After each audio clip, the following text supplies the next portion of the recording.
Hash browns. Frozen hash browns, my favorite thing to eat on the weekends. I have become somewhat of a frozen hash brown connoisseur, if I must say so myself. I'm also quite impatient and also efficient. These things take about 15 to 20 minutes to cook, either in the oven, which would be such a electricity and heat waster, or you could put it in a toaster oven if you have that, which would be the better option. You can also cook it on a skillet. What I used to do is I used to microwave them for a little bit to defrost them a bit, then stick them in a toaster oven, but I don't have a toaster oven here and I don't want to get one. So I've developed a quicker way to cook these things, and I'll show you how. Very, very simple.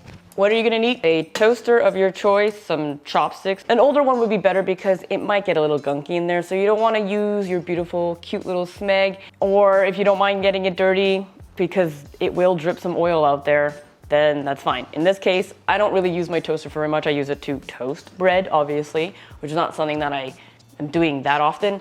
And then I toast my hash browns. I've had this for several years. It's pretty gross in there, but it still works. Nothing has ever happened. So do this all at your own risk, because I'm not sure how safe this is to have all this oil in there, close to heating elements, but I've not had any problems so far.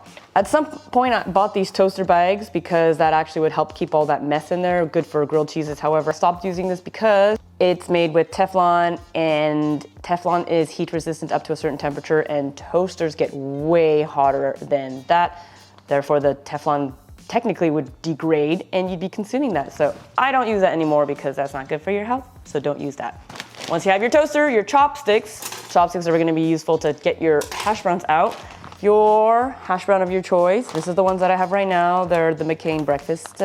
Okay, so let's get started. It goes from frozen to crispy pretty quick. On my specific toaster, what I do is I have a little defrost button and I max it out and I press it down twice. So I'm gonna stick my hash browns in there.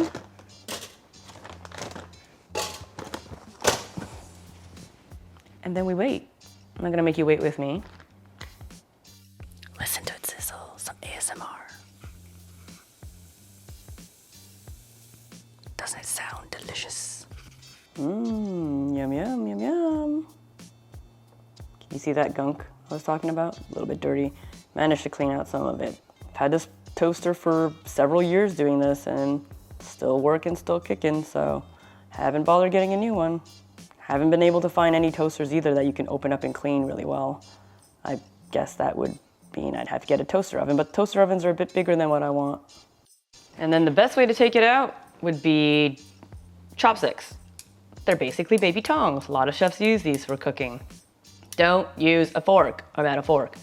I've done that before, nothing ever happened, but let's not be stupid. Let's be cautious, shall we?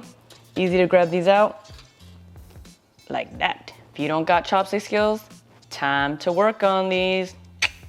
Look how beautiful these baby hash browns are. Couple of tips. After every use or every couple of uses, really depends how lazy you are and how, clean you are. You'll want to make it a good habit to tap this out to get any of the little residue or crumbs out. Oh my God. Because that should be a habit anyway with toasters. And then there is the breadcrumb tray.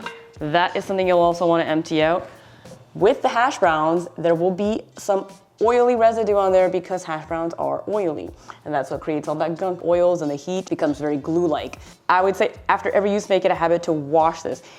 If you haven't washed this in a while or it gets dirty, no worries. There is another solution to get this nice and clean. That's very simple because it's impossible otherwise. If you just do a soak with dish soap and hot water, it's not gonna come off. I had done this for so long at one point that my breadcrumb tray was disgustingly dirty, couldn't get it clean. But because I have an espresso machine, I have this Kafiza powder, which I'll link down below. In the case of your breadcrumb tray being filthy and full of that gunk, you'll wanna do a Kafiza soak. Or if you just wanna do some maintenance once a month or something, do a little Kafiza soak, that'll clean it right up. In my case, I'm pretty diligent with this, so I'm just gonna take some dish soap, some hot water, and just give it a nice little clean before reinserting it for the next time. So there you have it, a simple, fastest way to cook frozen hash browns, because Who has the time to wait before you enjoy these delicious potato-y inventions? My God, I love potatoes, chips, fries, hash browns. I made this video because I didn't see anybody else with this type of hack online. I don't know, I can't be the only one that loves hash browns, so figured this could help a lot of people. So like it if it helps you. That helps the algorithm. Share it with all your other potato obsessed friends, and subscribe if you haven't already. Hit the bell notification so you can continue seeing this face on your YouTube. And I will see you in the next video. Love hash browns. Bye.